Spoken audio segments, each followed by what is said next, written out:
Sir, యాక్చువల్‌గా ఒక politician అవ్వడం అనేది అంటే చాలా రేర్ థింగ్.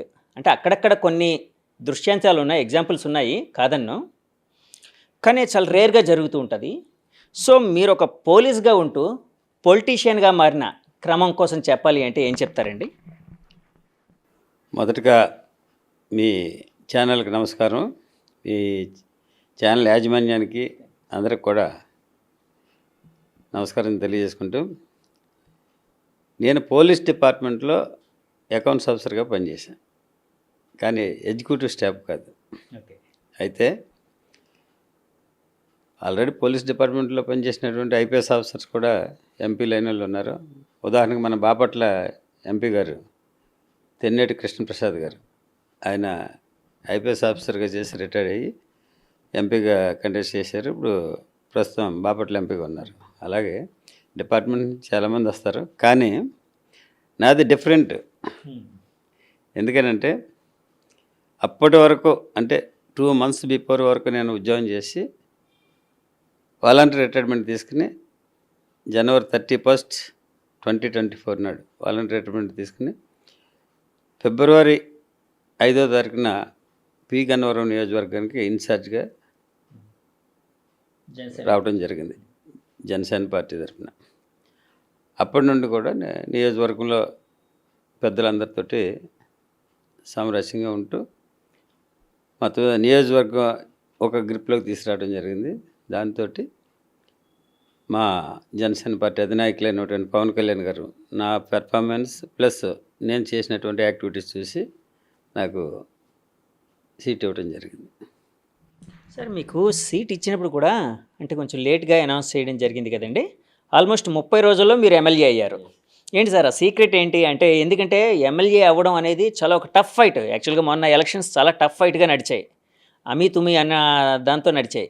అంటే ప్రజాదరణ యునానిమస్‌గా మీకుంది, మీ కూటమికి ఉంది, కాదంటలేదు. కానీ ఆ ఫైట్ అయితే అలా జరిగింది. సో, వాళ్ళు కూడా చాలా కాన్ఫిడెంట్‌గా ఉన్నారు. వాళ్ళు వై నాట్ 175 అన్నారు. ఈవెన్ చంద్రబాబు గారిని ఓడిస్తామన్నారు, పవన్ గారిని ఓడిస్తామన్నారు, అందరిని ఓడిస్తామన్నారు.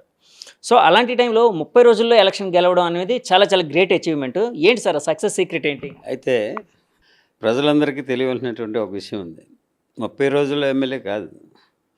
నేను ఇంచుమించు 2 years నుండి ఎవ్రీ ఫ్రైడే నైట్ బయలుదేరి వచ్చి ఇక్కడ లోకల్లో ఉంటూ సాటర్డే సండే నియోజకవర్గం 4 మండలాలకు కూడా వర్క్ చేసి ఎక్కడ ఎవరికి ఏ అవసరాలు ఉన్నాయో అవి వాటిని వాళ్ళకి పరిష్కరించి ఆర్థికంగా ఇబ్బంది పడ్డ వాళ్ళుగా ఆర్థికంగాను, లేకపోతే వేరే విధంగా మెడికల్గా కానీ ఇలాగ ఏ అవసరం ఉంటే ఆ అవసరం తీర్చినటువంటి వ్యక్తిని. ఆ వర్కే నాకు సీట్ రావడానికి కారణమైంది. అది ఆ విషయం తెలియక జనాలు ఏమనుకున్నారంటే 1 monthలోనే ఎమ్మెల్యే అయిపోయాడు అనుకుంటారు. కాదు, అది నేను ఇంచుమించు 2 years నుంచి కూడా మంచి హార్డ్ వర్క్ చేయడం జరిగింది. హైదరాబాద్ నుంచి ఎవ్రీ ఫ్రైడే నైట్ బయలుదేరి వచ్చి సాటర్డే సండే వర్క్ చేసి మళ్ళీ ఎర్లీ అవర్స్ మండే ఆఫీస్కి వెళ్తాడు. ఓకే. ఈ కష్టం ఎవరికి తెలియదు. ఈ జనాలు తెలియని జనాలు ఏమంటారంటే 1 monthలోనే ఎమ్మెల్యే అయిపోయాడని అనుకుంటారు. కానీ అంటే 1 month అంటే మీరు మీ కష్టం కోసం చెప్పారు కదండీ!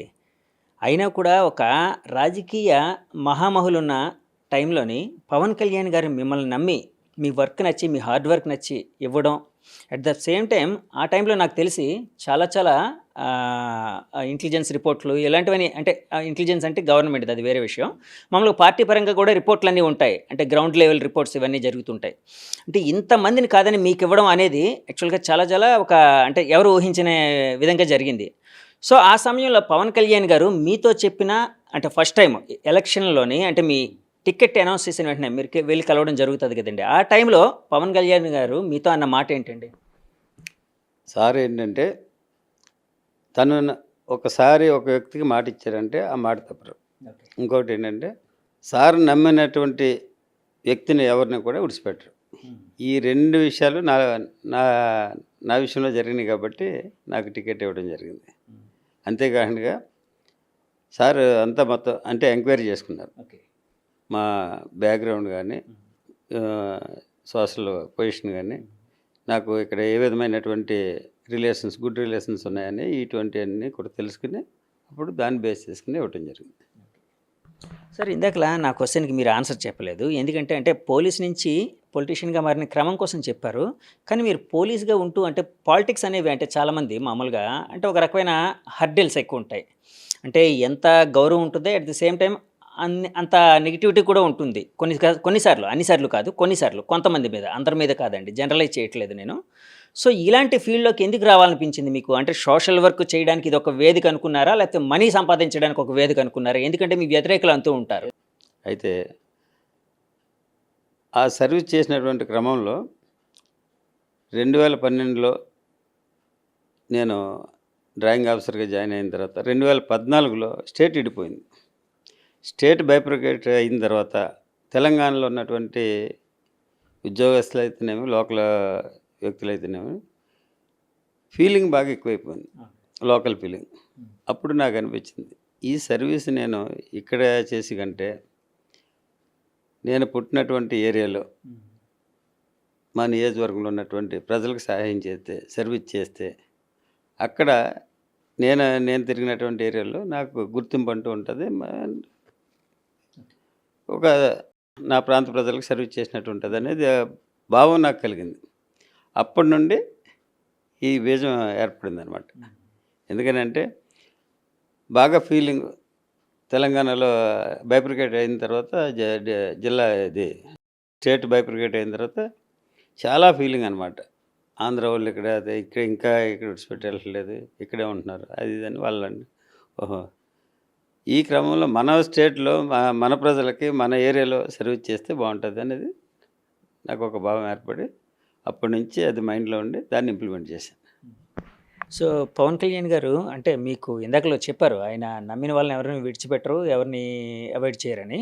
సో, అంటే మీకు టికెట్ ప్రకటించిన తర్వాత వెళ్లి కలిసిన వెంటనే ఆయన చెప్పిన మాటలేమైనా గుర్తున్నాయా సార్? సార్ ఏదైతే నమ్మి మా మీద బాధ్యత పెట్టారో దాన్ని తప్పనిసరిగా నెరవేర్చాలనేది ఒకటి. నేను జనసేన పార్టీలోకి రావడానికి ప్రధానమైనటువంటి కారణం ఏంటంటే, మా అధినాయకులైనటువంటి పవన్ కళ్యాణ్ గారు ఆశయాలు, ఆయన యొక్క కమిట్మెంట్, ఆయన ప్రజల్లోకి ఏ విధంగా వెళ్ళి ఆ రోజుల్లో అప్పుడున్నటువంటి ప్రభుత్వాన్ని ప్రశ్నించి పేద ప్రజల కోసం, బడుగు బలహీన వర్గాల కోసం, రైతుల కోసం ఆయన నిలబడినటువంటి విధానాన్ని బట్టి నాకు ఈ పార్టీలోకి వెళ్ళాలి, ఈయన ఈయన అనుసరుడిగా పనిచేయాలనేది నా ప్రధానమైనటువంటి కోరిక. అదేవిధంగా నేను సార్ని కలవటం జరిగింది. కలిసిన తర్వాత సీట్ ఇవ్వటం, ఇక ఎలక్షన్లో గెలవటం జరిగింది. ఆ క్రమంలోనే నియోజకవర్గంలో సార్ అనుసరుడుగా డెవలప్మెంట్ విషయంలో కానీ, వెల్ఫేర్ విషయంలో కానీ, ప్రజలకు సర్వీస్ చేయటం ఎక్కడా కూడా తగ్గకుండా మా నియోజకవర్గంలో ఉన్నటువంటి 3 పార్టీలని కలుపుకొని కూటమి ధర్మాన్ని పాటిస్తూ ఈ రోజున ఈ విధంగా సర్వీస్ చేస్తాం.